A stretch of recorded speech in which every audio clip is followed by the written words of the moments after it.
আমার জন্মটা সার্থক হলো। কেন জানেন না? এই মনুষ্য জন্মে আপনার মতো বৈষ্ণবের বদনে হরিনাম শুনে আমার ভববন্ধনটা ছিন্ন হয়ে গেল। ও মা, মায়ার বাঁধনে মা যোগমায়া আমাদেরকে বেঁধে রেখেছে, মহামায়া আমাদেরকে বেঁধে রেখেছে। ভগবানের চরণে আসবো, আসতে পারি না, একটাই মাত্র কারণ মানুষ 10 ইন্দ্রিয় 6 রিপুর বশীভূত হয়ে কর্ম করে, কিন্তু মানুষ জানে না যে এই 10 ইন্দ্রিয় আর 6টা রিপু। 10 ইন্দ্রিয় তো সবাই জানেন, চক্ষু, কর্ণ, নাসিকা, জিহ্বা, ত্বক, বাক, পানি, পাত, বায়ু, উপস্থ, কাম, ক্রোধ, লোভ, মোহ, মদ, মাৎসর্য।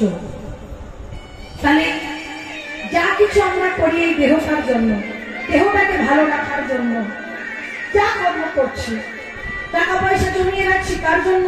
এই দেহটার জন্য, সংসারের জন্য, যেন ভবিষ্যতে আমরা ভালোভাবে চলতে পারি, আমাদের কষ্ট না হয়। কিন্তু এই মানুষ এত মূর্খ, নিজে না খেয়ে নিজে না পড়ে এত কষ্ট করে যে তুমি টাকা পয়সা জমিয়ে রাখছ, ভগবানের সেবা না করে, ভগবানের পূজা না করে, এমন একদিন আসবে তোমার ওই টাকা পয়সা ব্যাংকেই করে থাকবে, তোমাকে কিন্তু খালি হাতে চলে যেতে হবে। তাহলে ইহজগতে যেমন সঞ্চয় করতে হয়, পরমার্থ জগতেও সঞ্চয় করতে হয়। সেটা কি না? সাধু গুরু বৈষ্ণবের চরণে ধুলি, সাধু সঙ্গ, বৈষ্ণব সঙ্গ। কারণ সাধু সঙ্গ, সাধু সঙ্গ সর্বশাস্ত্রে কয়ে লব মাত্র সাধু সঙ্গে কৃষ্ণ ভক্তি প্রেমীর লব হয়। একমাত্র সাধু সঙ্গের দ্বারা মানুষ মানুষ হতে পারে, ভক্ত সঙ্গের দ্বারা মানুষ মানুষ হতে পারে, বৈষ্ণব সঙ্গের দ্বারা মানুষ মানুষ হতে পারে। দেখুন, দুটো হাত আছে, দুটো পা আছে বলে আমরা মানুষ না। মানুষ আসবে জেগে জাগবে তোমার জ্ঞানীর চেতনা।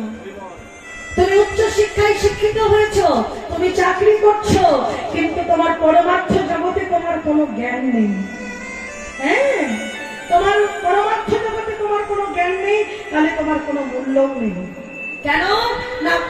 এপারে বলে এপারে তুমি যদি তোমার স্বরূপটাকে না চিনতে পারো, আমি কে?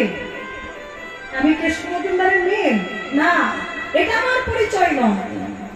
আমার আসল পরিচয় কি না? জীব তুমি নিত্য কৃষ্ণ দাস।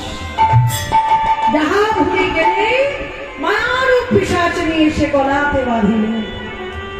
তাহলে নিজের স্বরূপটা যারা মনে রেখেছে, যারা ভক্ত বৈষ্ণব, তারা সংসারে থাকে, সংসার থেকে চলে যায় না, কিন্তু সংসারে থাকে কাল মাছের মতো করে থাকে। অকাল মাছ যেমন পাকে থাকে, তার গায়ে কোনো পাক লাগে না।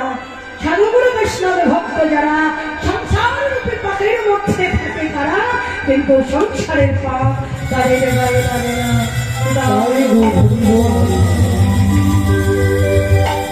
তাই গৌরাঙ্গ মহাপ্রভু বললে নাম করো জি, নাম করলে উদ্ধার হয়ে যাবে।